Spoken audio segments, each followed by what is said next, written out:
Hey guys, I wanted to share with you some tools for media and research other than PebbleGo. We'll start in the ELA folder. We just added a new link for you guys called uniteforliteracy.com, and it has lots of nonfiction readers here. You can search and it puts them in by categories, but it won't group them by reading level. But mostly when you open them up, you'll be able to kind of tell a general area for your students. One good feature about this is when it opens up, you can have it read to the students in English, or when you go up to this icon here, you can see what other languages are available, and you can have up to 2 languages at one time. So I'm going to leave it on English and Spanish for my students. And a good thing about this is you can take this link here and copy it into your It's Learning course, and it's a permalink, so it will always take you directly to this book without having to open up a platform first.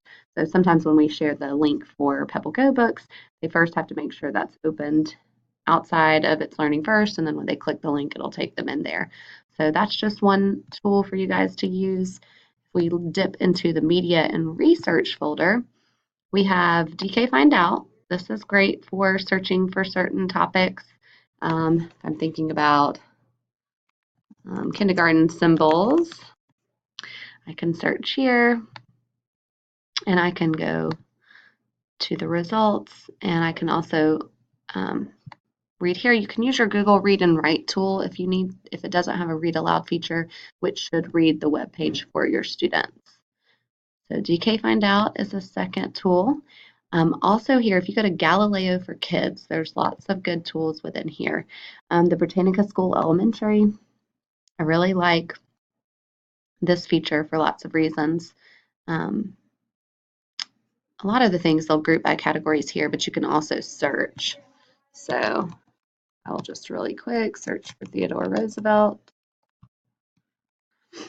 and see if they have anything for him. So if I click on that, it groups it by introduction, early life, military political career, presidency, and later years, just to read the different sections you click to expand. They also have an audio feature, so it will read it to the students and highlight as it reads.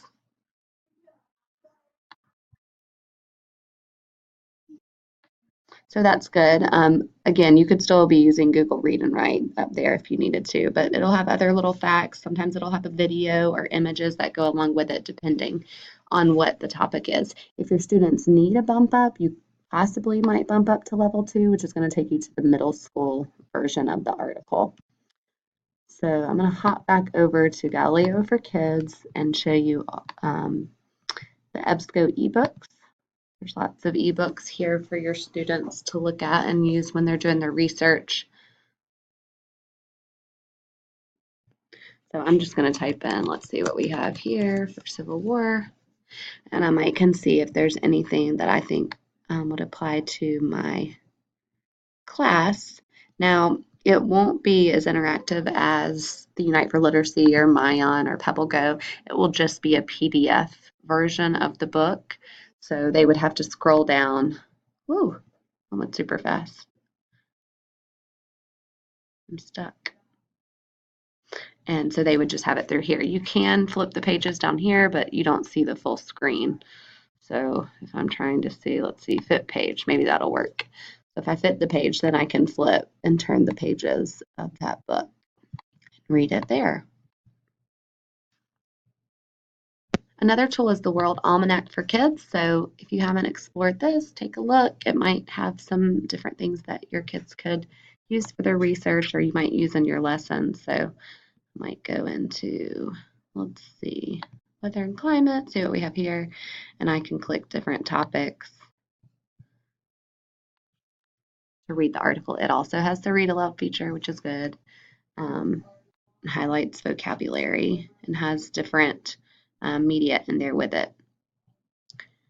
So if I get out of there, I'm going to hop out real quick to one other folder for digital content. I forget a lot of times about the Discovery education tools, but you can watch lots of videos. You can filter your results. So after you filter or type in your search terms, then you can see that you can filter down by grade level,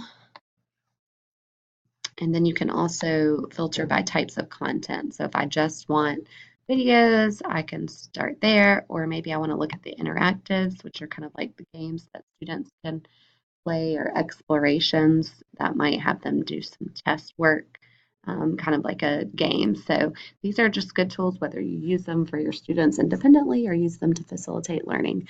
Just wanted to point those out to you guys. So again, if you remember the digital content folder, we got Discovery Ed. Inside ELA is the Unite for Literacy link. And then in your media and research, we have a few tools, DK Find Out, Galileo for Kids, and World Almanac for Kids, in addition to PebbleGo. Thanks.